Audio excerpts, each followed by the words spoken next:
ډاکټران دې راشي دلته دې د مریضانو تداوي وکړي دلته دې دغه مصرف وکړي نو که موږ او تاسې کوشش وکړو اخلاص وکړو او و دې کار ته ژمن پاتې شو امید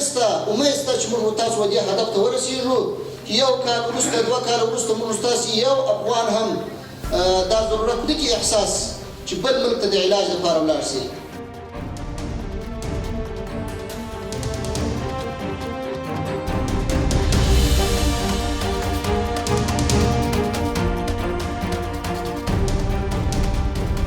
زه ولاړ یم د هغو خدمت ته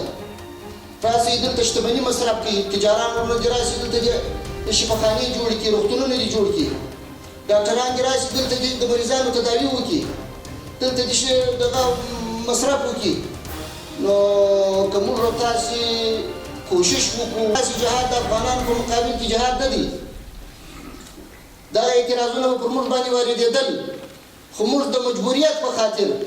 د ډېر سخت مجبوریت په خاطر دغه مبارزه کول هغه دا وه چې موږ کولی نه شوه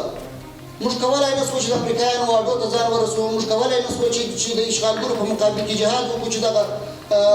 د منځه څخه ونه باسو او بل د اسلامي نظام په مخ کې یو خنډ و اوس چې معاف او عمومي شوې ده او زموږ چې څه چا دښمني کړې ده یا چا مو دښمني کول موږ نور د هیچ چا سره دښمني نه لرو ټول باید لاسونه سره ورکړو او د دې ملت خدمت وکړو ملت مو ډېر ځورېدلی دي په هر بخش کې خدمت ته اړتیا لري دا د اوس مو نظام او د ملک ټول د نړیوالو تهدیدونو لاندې دي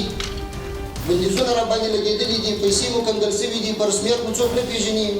مشکلات راته ایجاد شوي دي د دې مشکلاتو څخه د وتلو په خاطر باید موږ ټول لاس په کار شو هر هغه هڅه وکړو چې هغه د اسلامي شریعت او د افغانستان د ملي ګټو سره په ټکر کې نه وي تاسو چې یاست تاسو د دې وطن دپاره په صحي بخش کې تر ټولو ډېر خدمت کولی شي او کړی مو دی نور هم باید په دې ته متوجه شي زموږ مریضان اوس هم د پاکستان په شفاخانو کې پراته دي زموږ مریضان اوس هم د هندوستان په شفاخانو کې پراته دي او په نورو ممالکو کې زه وایم چې راسئ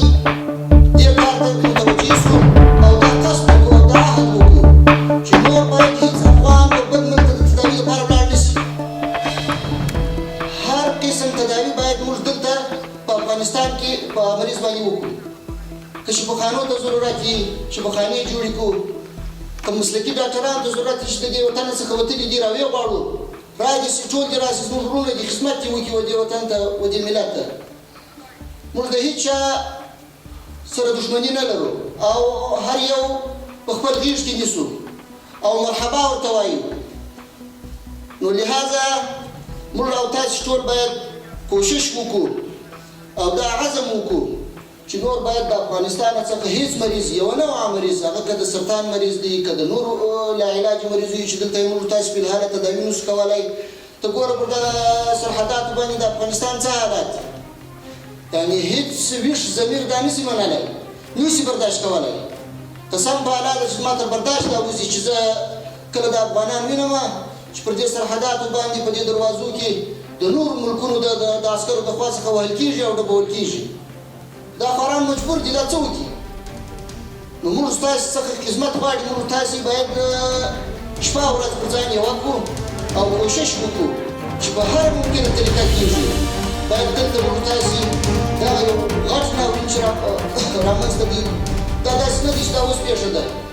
دا 40 کاله چې په افغانستان کې د